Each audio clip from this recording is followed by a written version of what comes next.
Ladies and monsieurs, thank you for joining me. I am Shishwaka, and this is Addressing Rape Culture. We address rape culture on a monthly basis because if we didn't set aside a specific time to do this, we'd have to be talking about it 24 hours a day. It's an absolutely enormous issue. The importance of it cannot be overstated. Sexual violence is the most heinous crime that occurs, arguably beyond even murder. Sexual violence is just of the utmost concern for everybody in society. Like they say, injustice anywhere is a threat to justice everywhere. And to violate someone's physical space and in a sexual way is just the highest order of injustice. So diving right in, when we look at our culture, our society, you can go and look at the president. I don't know exactly how many times he's been accused of rape or how many times he's been actually charged in a court of law with the crime of rape, but it's multiple times, and we're talking about the president of our country. Okay, so if you don't understand what rape culture is, our culture is rape culture. It's a culture, it's a society that permits and accepts just disgusting monstrosities as normal. My point is, what, are we going to expect the government to fix this problem? Are we going to expect the laws to protect women and children and men? When our president stands accused of multiple counts of rape.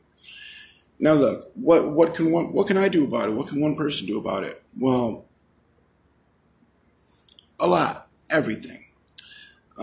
Just thinking about these things, just considering these ideas, you're doing something. You're participating in finding answers, and I applaud you for that. Sharing this video, other videos, another small step you can take.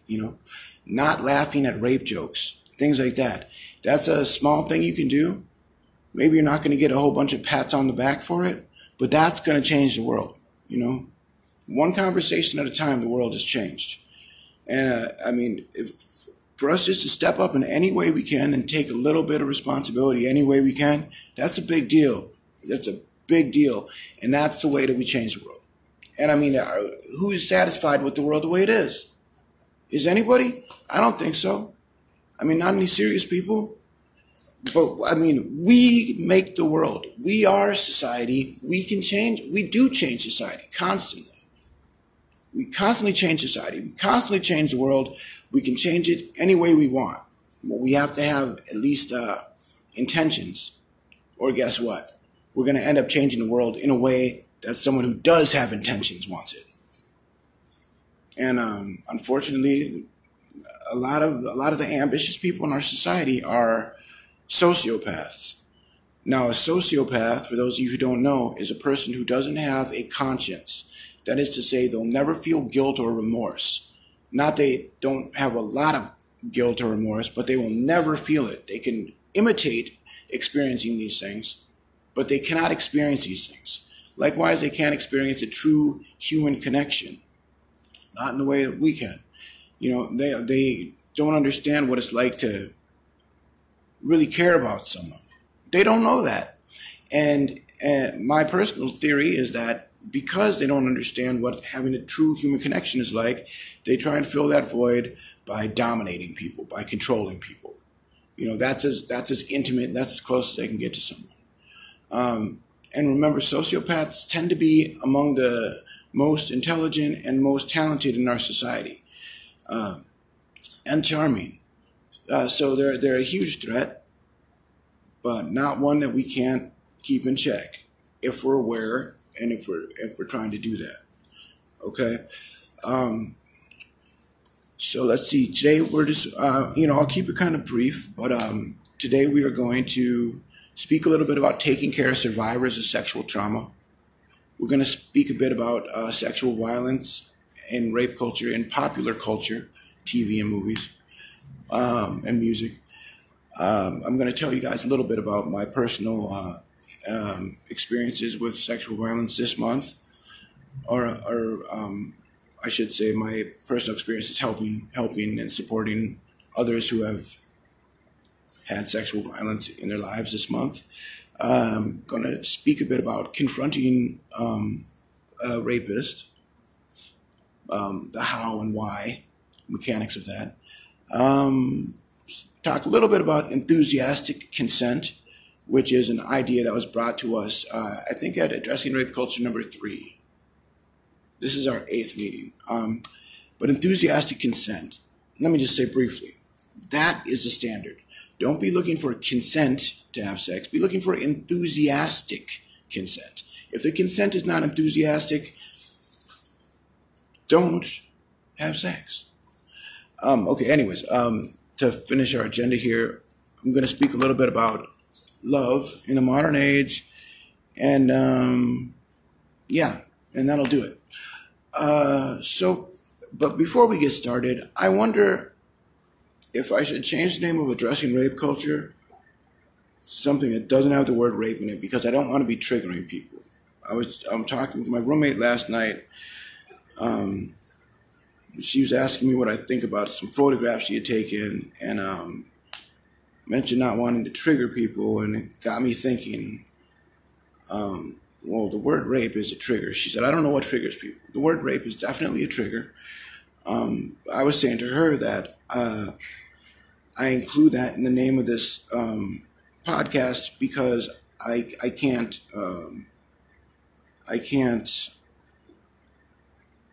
be less clear in the name of not triggering people.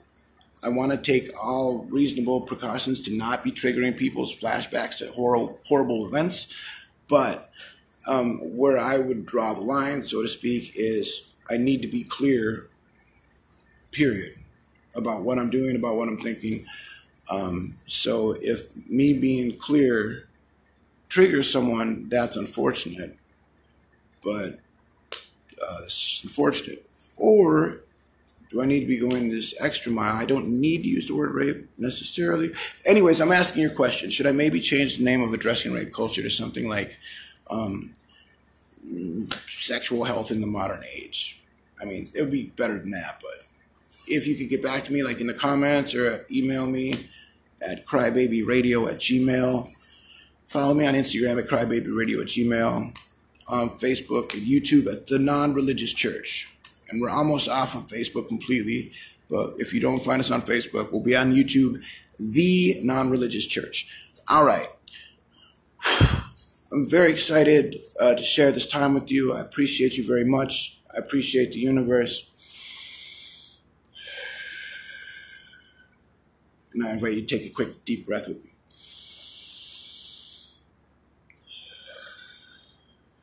Okay, moving forward.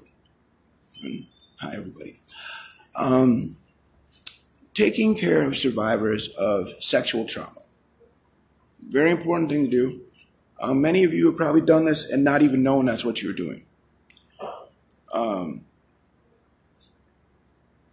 it's tough, it's challenging. The first thing I'm going to say about taking care of someone who has recently experienced sexual violence is they might be lashing out at you. You know, they might be lashing out and you're there. So, you know, just make sure you're really ready to let stuff roll off your back. You know, make sure you're really ready to not be making any sort of like pointed comments. You know, make sure you're really ready to listen, you know. And if you're not sure if you are, just take some deep breaths.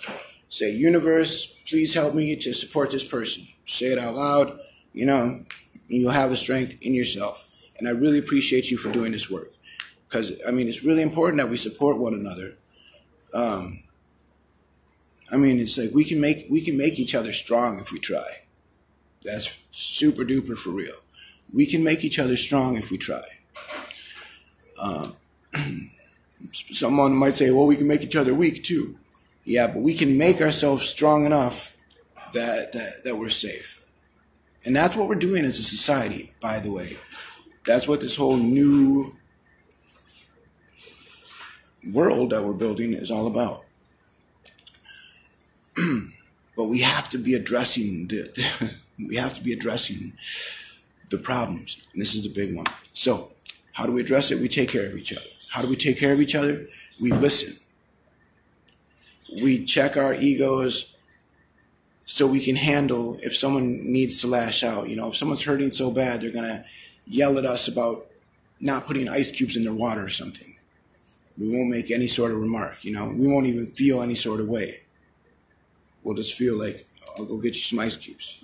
Sometimes it's time to really just care about someone else. And if you feel like someone has experienced sexual violence, that's that time. And remember, again, it might be one of these things where you say, hey, is there anything you want to talk about? And they might say, fuck off, just fuck off, You chill out, though. Do not tell them, oh, well, fuck you too. No. Chill out. Say, okay, I was just checking. And, give space. Give people a lot of space, The power of touch is very healing, but sometimes people might not want to even be hugged or even give a handshake, or even make eye contact. So be understanding of that. And if you don't know, you can try giving someone a little pat on the shoulder. If someone's shaking and crying, say, maybe slowly approach and maybe ask them, do you want a hug? If they don't say anything, pat them on the shoulder. And then maybe that will tell you if they want a hug or not. Because sometimes people really do want a hug and really do need a hug, and I hope we can give them that if they need that and want that. If they don't, definitely stay away. And don't catch no feelings, because remember, you're out there helping. The role of a helper is it's like a nurse, where you have to clean up diapers and do all sorts of stuff that's not cool and no one appreciates, but that you're being cool. Big ups to nurses, by the way. So taking care of survivors. Yeah. Man, and sometimes you might know something went down with someone, but they don't want to talk about it. And you leave them alone, You don't try and make them do anything. But let them know that you're there, And maybe you might need to repeat it, but not at once. Don't be like, I'm here, but hey, I'm here to talk. Hey, I'm here to talk. Every week or something like that. Hey, just let you know I'm still around, Just feel stuff out. Use your imagination. Use your intuition. You're really trying to help, so you'll figure it out.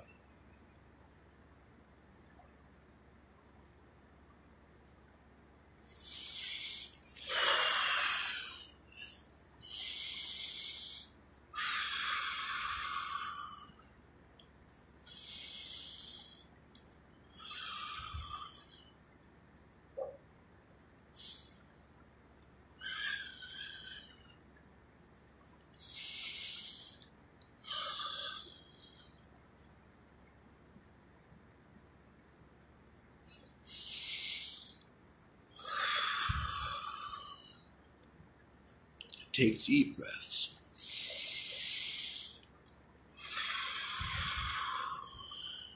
Deep breaths.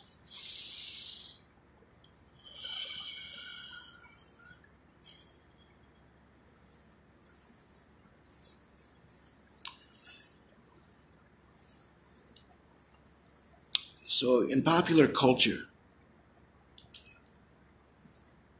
rape is, you hear the word rape more and more, you start to hear a lot of rape jokes and things like that. Even going to open mic comedy nights here in Minneapolis, you'll hear amateur guys.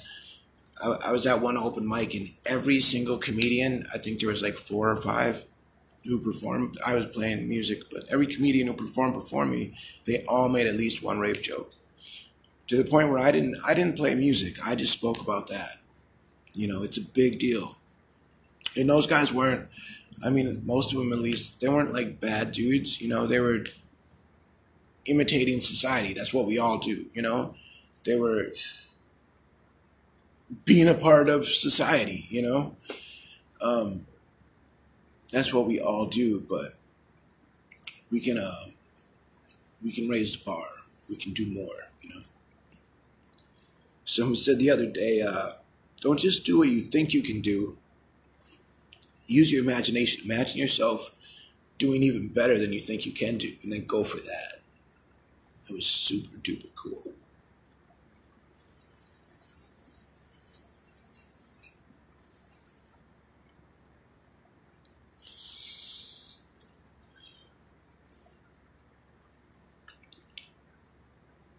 I'm going to cut short. I feel upset.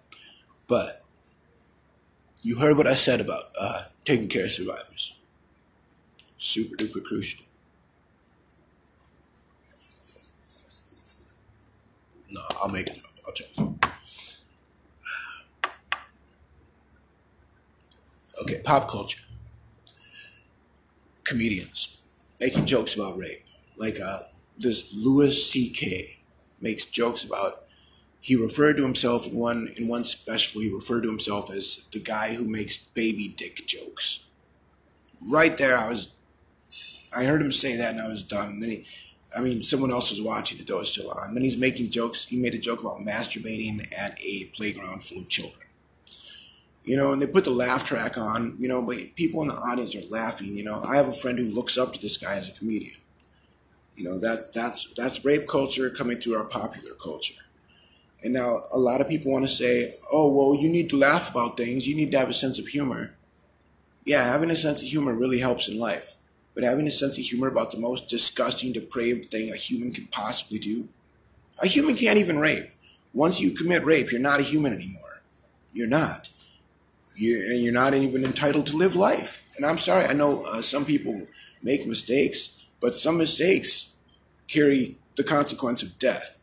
And rape really is one. Even though right now it's not how we act, it is one. And really what a rapist needs to do is kill himself. And I'm sorry to say that, and I know that sounds severe, but I've thought about this a lot. I've studied at least as much as any professor at the U of M. And here's the truth. A rapist needs to kill himself. We don't need them around for anything whatsoever. And even if they still had something worthwhile to contribute to society, it doesn't outweigh the terror and the pain that they've inflicted on society. And we don't need them to kill themselves for vengeance or violence or revenge. None of that matters. None of that means anything. You're never going to have justice. There is no such thing. But you can have a society that you're proud of. And that's cool. Where like kids and women can like hitchhike. Oh, wouldn't that be amazing? If you could assume that your child was going to be safe if they went and talked to strangers. Wouldn't that be something? We can create that world. We created this one. We can create any world we want. We have to try. We don't have to try, but we will try and we will succeed in creating a more beautiful world.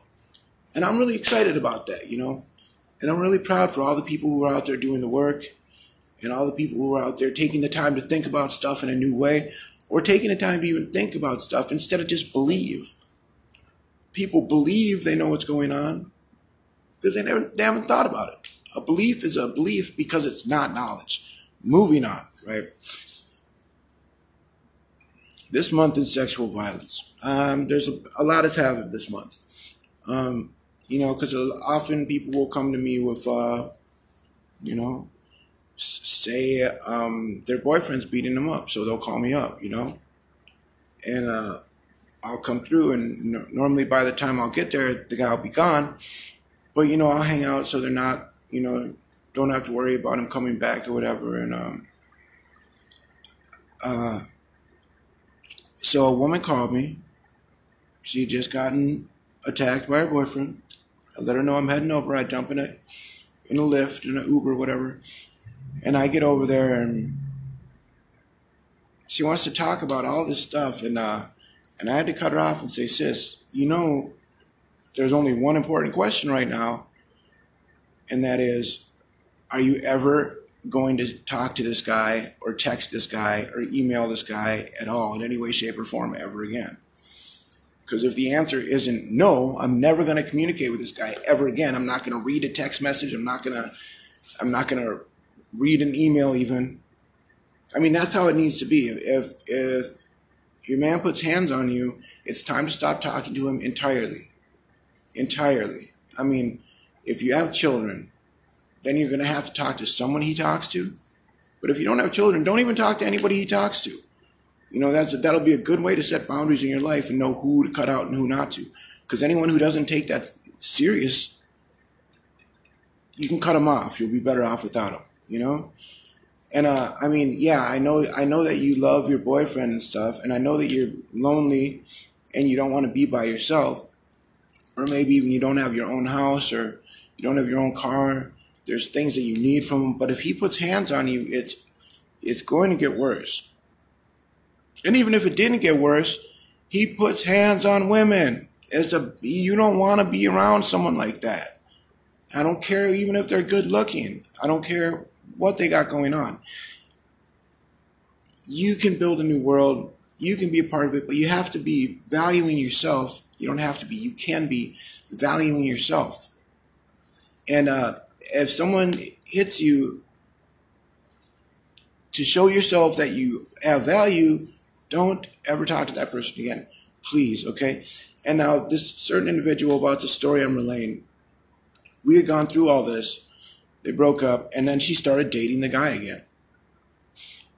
And then she called me when he beat her, and I went over there, and we both knew that we had this conversation, and we both understood that if she were to start talking to this guy again, this would eventually happen. Because before, he hadn't actually put hands on her.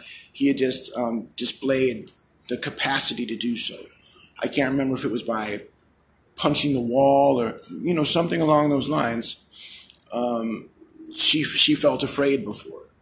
And she shouldn't ever have to feel physically afraid from her lover, from her boyfriend. No, she should never one time feel afraid of him. And by the way, your boyfriend, your lover should never one time even call you a bitch or any worse word, pejorative, derogatory word for woman. A pejorative or derogatory word would be like bitch, slut, whore, faggot, nigger, white person. That type of thing. If a man calls you a bitch once, girls, dump him.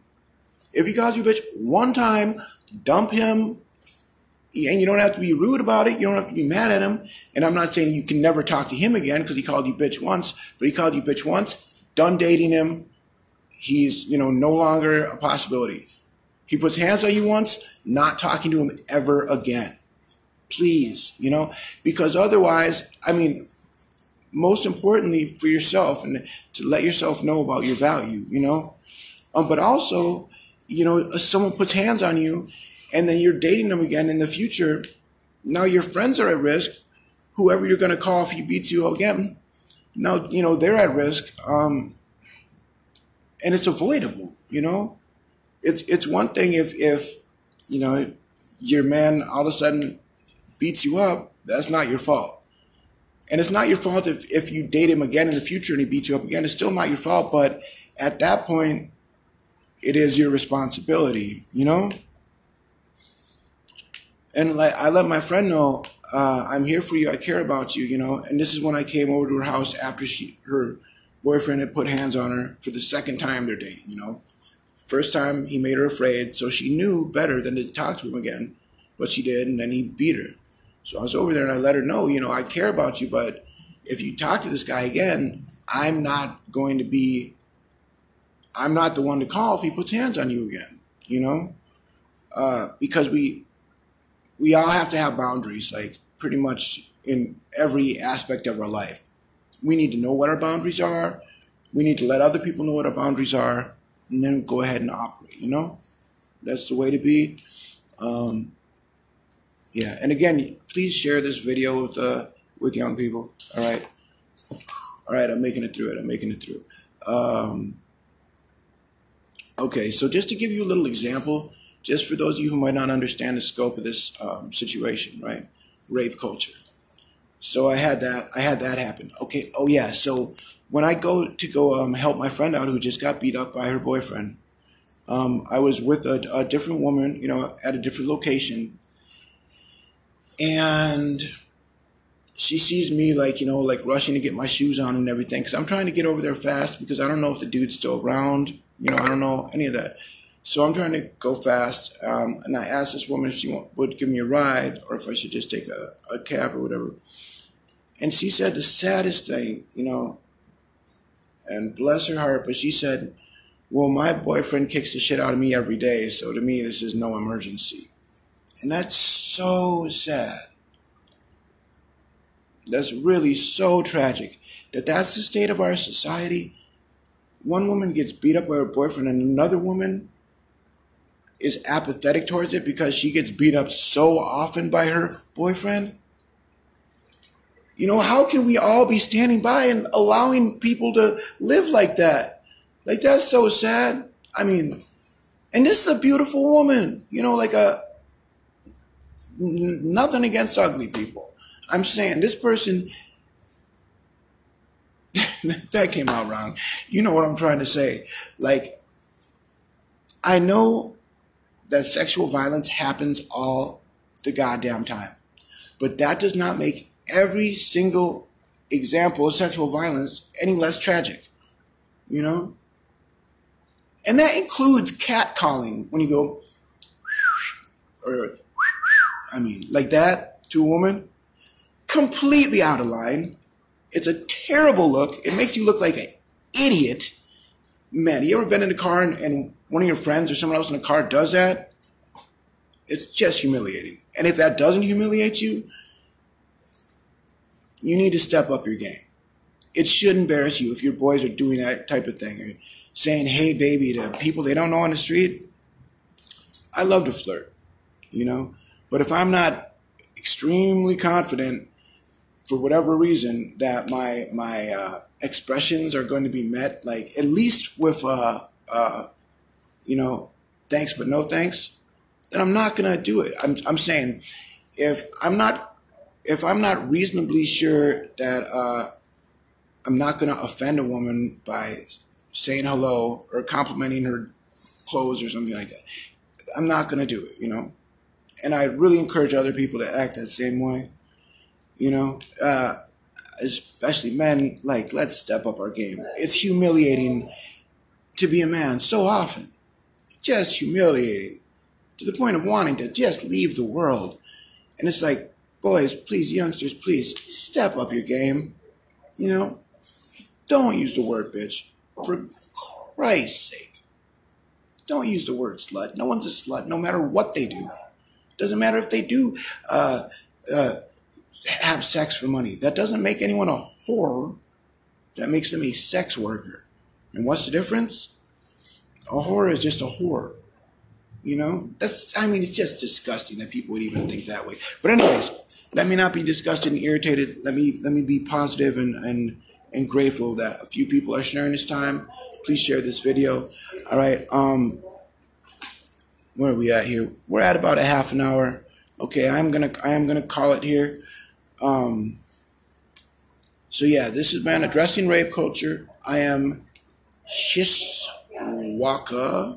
from the Non-Religious Church, Crybaby Radio on Instagram. The Non-Religious Church is a 501c3 nonprofit. We really can use your support. Holler at us. Oh yeah, so I'm going to close out with this concept though. Now, I'm a philosopher. I mean like a for real, not I went to school for philosophy. I mean like a for real, proper, accepted philosopher, okay? I don't use empty words. Love is an empty word, all right? Now, that said, now that we got that out of the way, man, I think I love this girl. It's crazy. She's been telling me she loves me. She's a very magnetic person, and I'm very magnetized to her. And I just wanted to go on the record as saying that, you know, like, there is like proper normal romance in the world, like exciting, fun, mutually respectful, caring, hot romance in the world. To access that, you need to not impurify yourself with disgusting pornography and rude ways of talking and thinking. You know, to access like the real party. All right. Girls, be safe. Boys, be kind. And thank you, Serendipity Coffee Spot, for your support.